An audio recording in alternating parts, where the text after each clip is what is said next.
نہ یہ ممکن ہے کہ ہر کام کی مخالفت کریں، نہ یہ ممکن ہے کہ ہر کام کی تائید کریں۔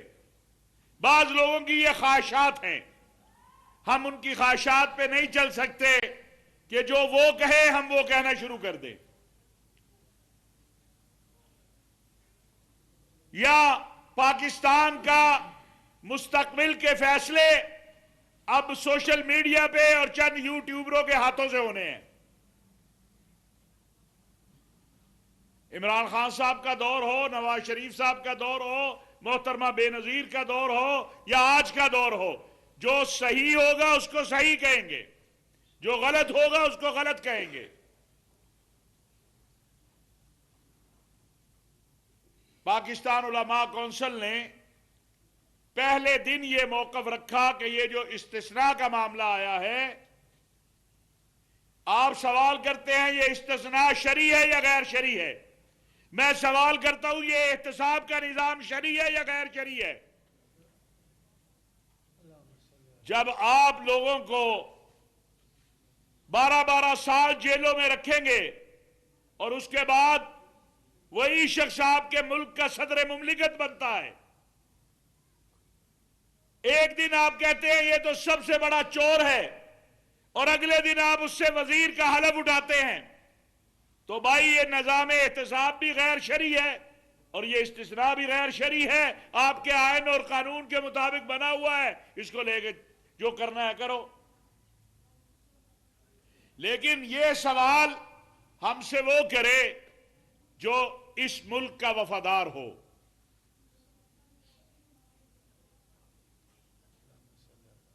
اس ملک کے خلاف سازشوں میں حصہ بننے والے، آج میں پاکستان علماء کونسل کی مرکزی مجلس شورا کی طرف سے یہ اعلان کر رہا ہوں کہ پاکستان کی فوج اور سلامتی کے اداروں کے خلاف کسی مہم کو قبول نہیں کریں گے، ہم اس کے خلاف نکلیں گے۔ یہ بگوڑا مافیا جو پاکستان، اللہ رب العزت نے پاکستان کو مئی میں جو فتح دی ہے اور جو کامیابیاں دی ہیں، جو نصرت دی ہے، یہ تو کہتے تھے جنگ ہی نہیں ہوئی، ذرا نکال لیں یہ جو بگوڑے ہیں ان کا ریکارڈ، یہ تو کہتے تھے جنگ ہی نہیں ہو رہی، یہ تو ڈرامہ ہے۔ آج پوری دنیا آپ کو ایک فاتح قوم اور ایک فاتح فوج کی طرح دیکھ رہی ہے۔ امریکی صدر کہتا ہے کہ میرا پاکستان کے آرمی چیف سے ملنا اعزاز ہے۔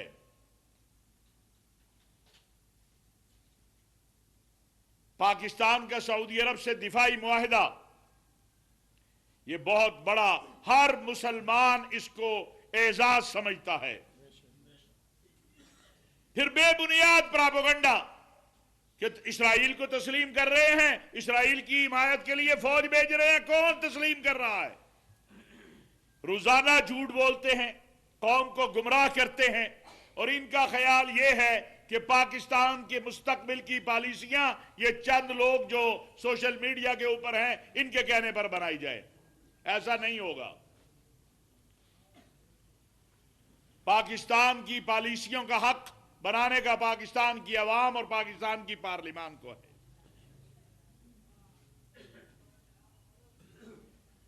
اگر انتخابات کی بات ہے تو کیا 2018 کے انتخابات بہت صاف شفاف تھے؟ 13 کے بہت صاف شفاف تھے، 8 کے بہت صاف، نکال لیں اپنی تاریخ۔ اس جمہوریت کو سیاستدانوں نے زیادہ نقصان پہنچایا ہے فوجیوں کی نسبت، ریکارڈ نکال لیجئے گا۔ لیکن ہمارا یہ موضوع نہیں ہے، سیاستدان آپس میں لڑتے رہیں، یہ ان کا کام ہے۔ لیکن اگر پاکستان کی سلامتی کے اداروں اور افواج پاکستان اور سپہ سالار کے خلاف آواز بلند کریں گے تو جواب دیا جائے گا آپ کو۔ اس سے تکلیف ہوتی ہے تو ہوتی رہے۔ 8 اسلامی ملک ہم نے اپنے سامنے تباہ ہوتے دیکھے ہیں۔ اس کی وجہ فوج اور قوم میں تقسیم تھی۔ لیبیا، قوم اور فوج کو تقسیم کیا، آج وہاں پر